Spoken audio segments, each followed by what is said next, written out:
When we look at the news today, we see politics presented as theater. We see press conferences, dramatic statements, confrontations between world leaders.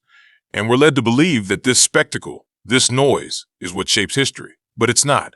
History isn't written in headlines. It's written in infrastructure, in the quiet machinery of nations, in the systems that either work or don't work.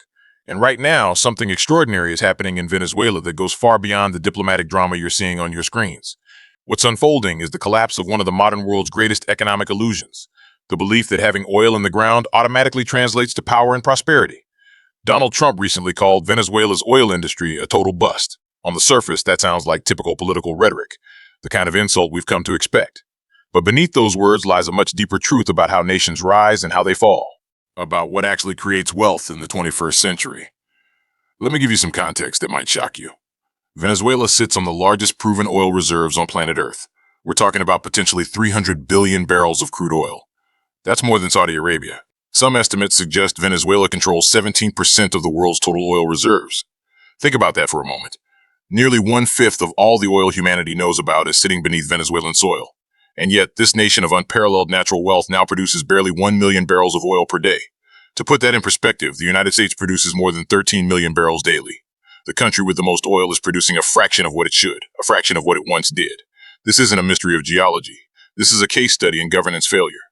Go back to 1999. When Hugo Chavez came to power, Venezuela was pumping 3.5 million barrels per day. It was ranked among the top 10 oil producers globally. The industry was functioning, the money was flowing, the infrastructure was intact. Fast forward 25 years, after a quarter century of political mismanagement, systematic corruption, chronic underinvestment, and institutional decay, that once mighty industry has been gutted.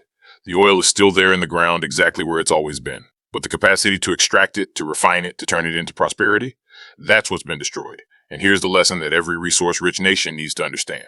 Oil fields don't decay on their own. Institutions do. Now Trump is proposing something ambitious and controversial, taking control of Venezuela's broken oil infrastructure with the backing of American oil giants.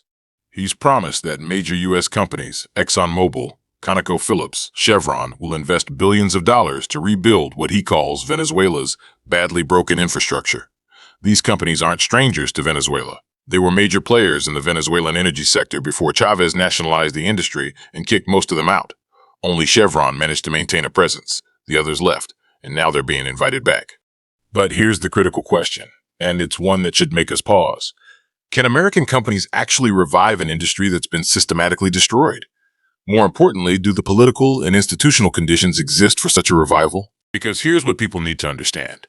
Oil isn't extracted by money alone. It's extracted by competence. Political analysis at Rystad Energy put it bluntly. He said, and I'm paraphrasing here, that history shows us forced regime change rarely stabilizes oil supply quickly. He pointed to Libya and Iraq as sobering examples, places where grand promises of oil-fueled reconstruction met the harsh reality of institutional collapse. The oil industry is one of the most complex engineering operations on the planet. It requires stable legal contracts. It requires reliable logistics networks. It needs skilled labor, and lots of it. It demands regulatory coherence and political continuity. And none of these elements exist in Venezuela today at any meaningful scale. Even under ideal conditions, and we're far from ideal conditions, analysts agree that returning Venezuela to its early 2000s production levels would require tens of billions of dollars in investment and at least a decade of sustained commitment. This isn't a rescue operation. This is rebuilding a failed state sector from the ground up. But the implications of what's happening extend far beyond Venezuela's borders, because there's another player in this story, and it's the one that's been quietly benefiting from Venezuela's dysfunction for years: China. Here's something you might not know. Roughly 80% of Venezuela's crude oil exports currently flow to China. This isn't just commerce. These shipments are essentially debt repayments. Under Chavez, Venezuela borrowed massively from Beijing. Estimates suggest China extended over $100 billion in loans and financial commitments to Venezuela between 2007 and 2016. Venezuela has been paying back those loans not in cash, but in oil. Cheap oil. Oil sold at prices well below market rates. So when the United States moves to reshape Venezuela's oil industry, what it's really doing is attempting to redirect billions of dollars in expected Chinese repayments. Washington is trying to gain control over a key source of cut-price energy that's been fueling China's industrial expansion for the better part of 2 decades. This is why Beijing's reaction has been swift and furious. China's foreign ministry condemned what it called a blatant use of force against a sovereign state. But let's be clear, this isn't moral outrage. This is strategic anxiety. Because cheap energy isn't just an economic advantage, it's the foundation of industrial supremacy. Access to affordable oil has allowed China to power its factories, build its cities, and challenge American economic dominance. Losing Venezuela as a reliable, below-market supplier would be a significant strategic blow. If Venezuelan crude gets redirected toward U.S. refineries in Louisiana, American oil exporters gain tremendous flexibility. More domestic production can be sold on international markets, and Trump's long-stated goal of making America the world's dominant energy superpower moves closer to reality. This isn't just about Venezuela. This is about rewriting the global map of energy flows. This is about who has leverage over whom in the decades to come. Now, in the immediate term, energy markets probably won't see dramatic shifts. Analysts at Third Bridge Energy say any near-term price impact will likely be limited and volatile. Production increases don't happen overnight. You can't repair decades of decay in weeks or months. What will change immediately is risk perception. Oil traders will now be pricing in regime uncertainty, potential sanction adjustments, and the long, unstable process of rebuilding an oil infrastructure that's been stripped of its technical expertise, its skilled workforce, and its institutional memory. And this brings us to the central paradox at the heart of this story. Venezuela sits on wealth almost beyond imagination. But wealth without functioning institutions is nothing more than an illusion, a mirage. You cannot extract oil with ideology. You cannot maintain complex refineries with propaganda. You cannot train petroleum engineers with revolutionary slogans. The tragedy of Venezuela isn't that it lacks resources. The tragedy is that it systematically dismantled the human infrastructure and institutional capacity required to convert those resources into prosperity. Trump's intervention might stabilize some of that machinery, or it might deepen the instability. History offers no guarantees here. Iraq's oil sector eventually recovered after years of chaos, war, and dysfunction. But it took time, enormous investment, and a degree of political stability that was hard-won. Libya's oil industry, on the other hand, never truly recovered. It remains fragmented, vulnerable, and far below its potential. But this story transcends Venezuela. It's a mirror held up to every resource-rich nation that believes prosperity is inevitable simply because they have something valuable buried underground. Natural resources don't create wealth. They magnify whatever system governs them. In a competent state with strong institutions, rule of law, and investment in human capital, oil becomes the foundation for infrastructure, education, healthcare, and economic diversification. It becomes prosperity.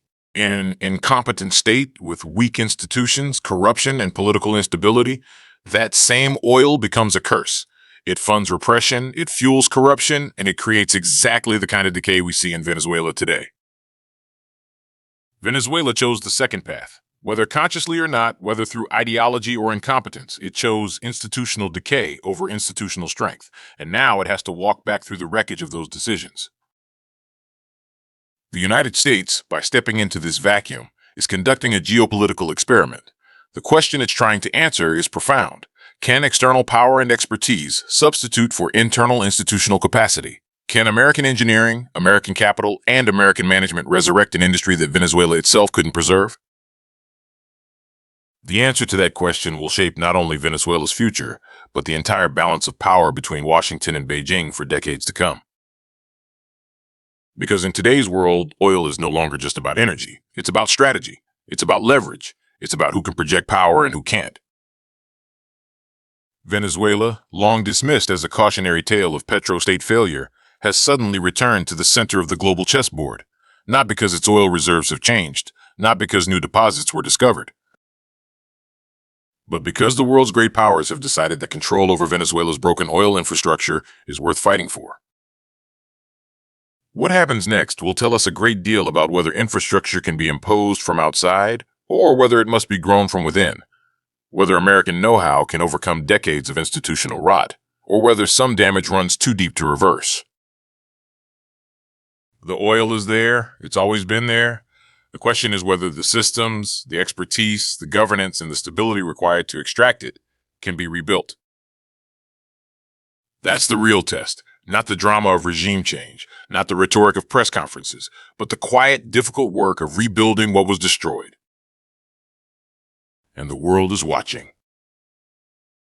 Think about what this moment represents. We're witnessing something rare.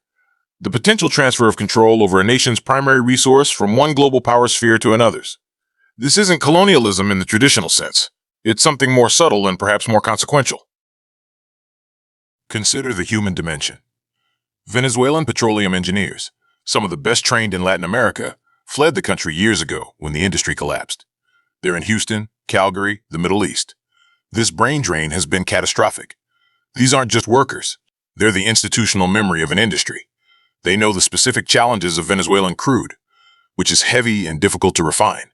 They understand the geology, the equipment, the processes that make it work. Rebuilding isn't just about new equipment. It's about reconstituting that lost expertise, either by bringing those people back or training an entirely new generation. That takes time, stability, and trust in the future. 3 things Venezuela hasn't offered in a very long time. There's also the question of what success would even look like. If American companies restore production to 2 or 3 million barrels per day over the next decade, who actually benefits? The Venezuelan people who've suffered through economic collapse? The American companies and their shareholders? The U.S. government's geopolitical position? Beijing, which might still have contractual claims to that oil? These aren't simple questions. The answers depend entirely on political agreements being negotiated right now, largely behind closed doors. What we know for certain, the age of easy oil is over. The era when you could drill a hole and watch prosperity flow ended decades ago. What matters now is technical sophistication, institutional stability, and the ability to manage complexity at scale. Saudi Arabia understands this, spending billions to diversify and maintain infrastructure to the highest standards. Norway created a sovereign wealth fund and invested oil revenues in building a knowledge economy. The UAE transformed Dubai into a global hub that will survive long after the oil runs out. Venezuela forgot this lesson, or never learned it. The result is a textbook case of the resource curse. Vast natural wealth becoming poison, rather than blessing because the institutions needed to manage it were either destroyed or never built. So, as we watch this drama unfold, as American oilmen prepare to fly to Caracas, as diplomatic tensions simmer between Washington and Beijing, let's remember the fundamental story. This is about whether expertise can be imported, whether institutions can be rebuilt under pressure, whether decades of misgovernance can be repaired by outside intervention.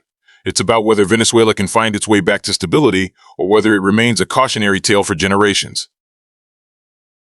The oil is still there, waiting beneath Venezuelan earth. What's uncertain is whether anyone can create the conditions to extract it responsibly, distribute its benefits fairly, and avoid repeating the mistakes that caused this crisis. That's the real test, and the world is watching.